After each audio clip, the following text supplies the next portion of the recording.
Hi friends, అందరికీ నమస్కారం. నేను మీ జీవిఆర్.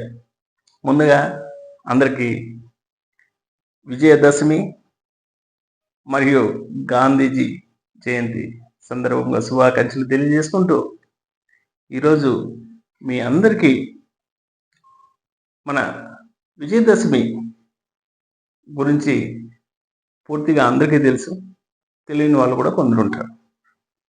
దాని గురించి కొంత నాకు తెలిసిందని మీకు తెలియచేద్దామనే ఉద్దేశంతో మీ ముందుకు రావడం జరిగింది. మిత్రమా, విజయదశమి అంటే అధర్మం మీద ధర్మం గెలిచిన రోజు, అంతేనా? అంతే. ఎందుకంటే పురాణాల కాలంలో రామాయణంలో తీసుకుంటే రాముడు లంకకు వెళ్ళి రావణాసురుని వధించి, తన అహంకారాన్ని వధించి, తన్ను వధించి, అంటే అధర్మాన్ని వధించి ధర్మాన్ని గెలిపించిన రోజు ఆ రోజు దశమి. అదేవిధంగా పాండవులు 12 సంవత్సరాలు అరణ్యవాసం చేసి 13వ సంవత్సరం అజ్ఞాతవాసం చేసి ఆ రోజు వాళ్ళ ఆయుధాలు, అంటే అప్పట్లో వాళ్ళు వాడుతున్నటువంటి ఇన్స్ట్రుమెంట్స్, ఆయుధాలు అంటే బాణము, కత్తి, గద, ఒక్కొక్కటి ఉండేవి కదా. ఇప్పుడు మనకు బోఫర్స్ గన్, ఆ గన్, ఈ గన్ అని ఉన్నట్టు రఫేల్, అలా అప్పుడు అలాంటి ఆయుధాలు తీసుకున్న రోజు దశమి. మరి ఒకటి భారతంలో చూసుకుంటే అలా, రామాయణంలో చూసుకుంటే అలా, ఇంకోటి మహిషాసురుడు అనే రాక్షసుడు ప్రజలందరినీ ఇబ్బంది పెడుతూ ఉంటే దేవతలందరూ కలిసి ఒక దుర్గాదేవిని ఆరాధించుకుంటూ దుర్గాదేవి మహిషాసురుని మీద 9 రోజులు పోరాడి 10వ రోజు మహిషాసురుని చంపేయడం, అంటే అధర్మాన్ని చంపేయడం. కాబట్టి ఆ రోజు మహిషాసురుని సంహరించింది కాబట్టి ఈ రోజుని విజయదశమి అంటారు.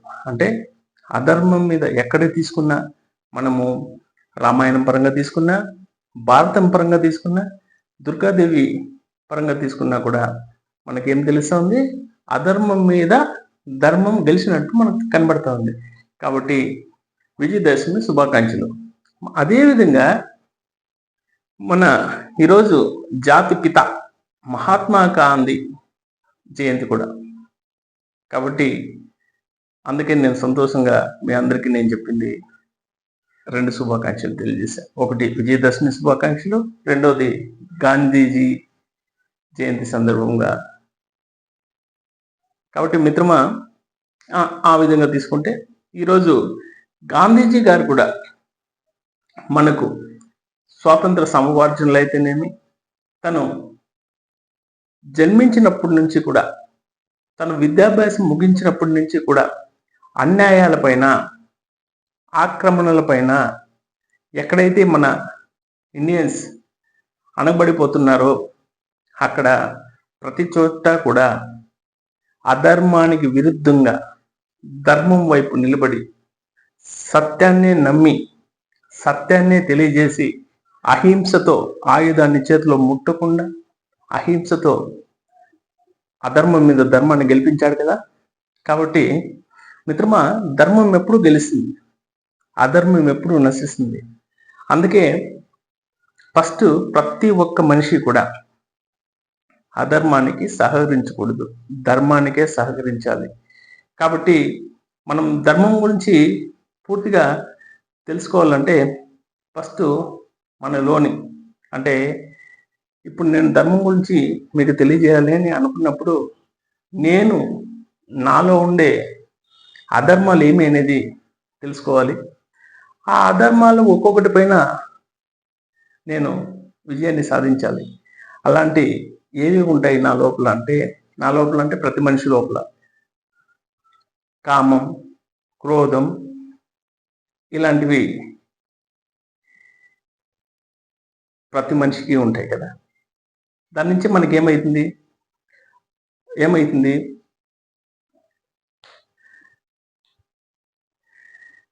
కాబట్టి ప్రతి మనిషిలో కూడా ఒక 7 అలవాట్లనే ఉంటాయి. అంతర్గత శత్రువులుగా కూడా మనం దీన్ని పరిగణించవచ్చు. అవేమిటంటే కామం వల్ల కామం, క్రోధం, లోభం, మోహం, మదం, మాత్సర్యం, అలసత్వం, ఇవి 7. ఇవి 7 నుండి ఏమైందంటే కామం వలన నాకే కావాలి, నాకు తప్ప వేరే వాళ్ళకి వద్దు, ప్రతిదీ నాకే కావాలి అనే స్వార్థం, నేను అందరికంటే గొప్ప, నాకు మించిన వాళ్ళు ఎవరు లేదు అనే నా ఆత్మ నియంత్రణ నాలో లేకపోవడం. దీని నుంచి ఏమైంది ఇబ్బంది. ఎలా ఇబ్బంది జరుగుతుంది? వేరే వాళ్ళు ప్రశాంతంగా బతకలేరు. అదే క్రోధం. ఈ క్రోధం ఏమంటే మన వివేకాన్ని, మనకు తెలియకుండానే మన బుద్ధిని ఈ క్రోధం వల్ల మన నశించిపోతుంది. మనలో మన బుద్ధి, మన జ్ఞానం అన్నీ కూడా నశించిపోతాయి.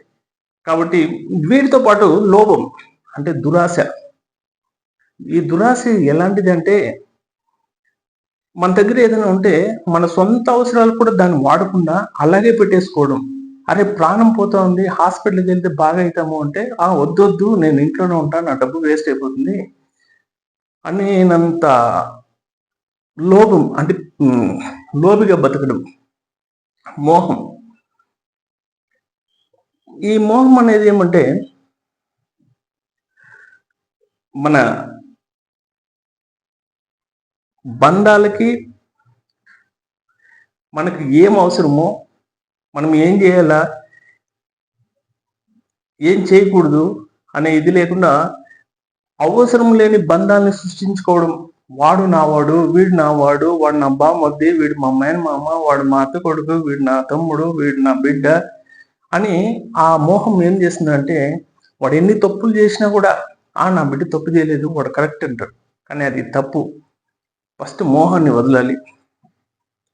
మోహాన్ని వదిలినప్పుడే మదం.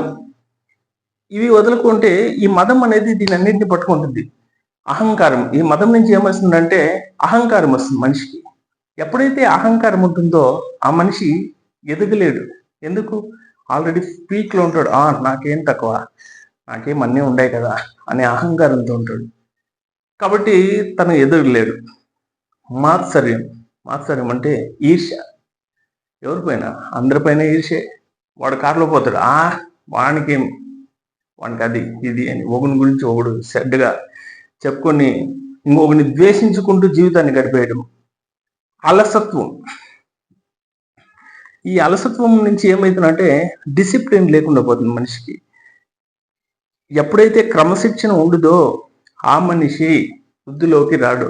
దయచేసి మిత్రమా, మీ అందరికీ నేను కోరేది ఒకటే, మీలోని ఈ 7 అంతర్గత శత్రువులను మీరు ఎప్పుడైతే వదిలేస్తారో, కామం, క్రోధం, లోభం, మోహం, మదం, మాత్సర్యం, అలసత్వం, ఈ 7ని ఎప్పుడైతే మీరు వీటిపైన విజయం సాధిస్తారో ఆటోమేటిక్గా మీరు అధర్మం మీద విజయం సాధించినట్టే. కాబట్టి ప్రతి ఒక్కరు కూడా మంచి మార్గంలో వెళ్ళాలంటే మనం ఏం చేయాలో తెలుసుకోవాలి, మనం ఏం చేయకూడదో కూడా తెలుసుకోవాలి. దయచేసి మిత్రమా, ఒక్కసారి అందరికీ విజయదశమి శుభాకాంక్షలు తెలియజేసుకుంటూ, నేను మాట్లాడుతున్నటువంటి వీడియో దీనిపైన మీరు ఏదైనా చెప్పదలుచుకుంటే కామెంట్ రూపంలో చెప్తే నాకు మారేకి అవకాశం ఇచ్చినట్టు. నాలో ఉన్నటువంటి ఇలాంటి వీడియోలను నేను కంటిన్యూ చేయాలంటే మీరు తప్పకుండా నా వీడియోని లైక్ చేయండి, షేర్ చేయండి, సబ్స్క్రైబ్ చేయండి మిత్రమా. ఒకసారి అందరికీ కూడా గాంధీజీ జన్మదినం సందర్భంగా శుభాకాంక్షలు తెలియజేసుకుంటూ, విజయదశమి శుభాకాంక్షలు కూడా తెలియజేసుకుంటాను. జై హింద్, మీ జీవియాలి.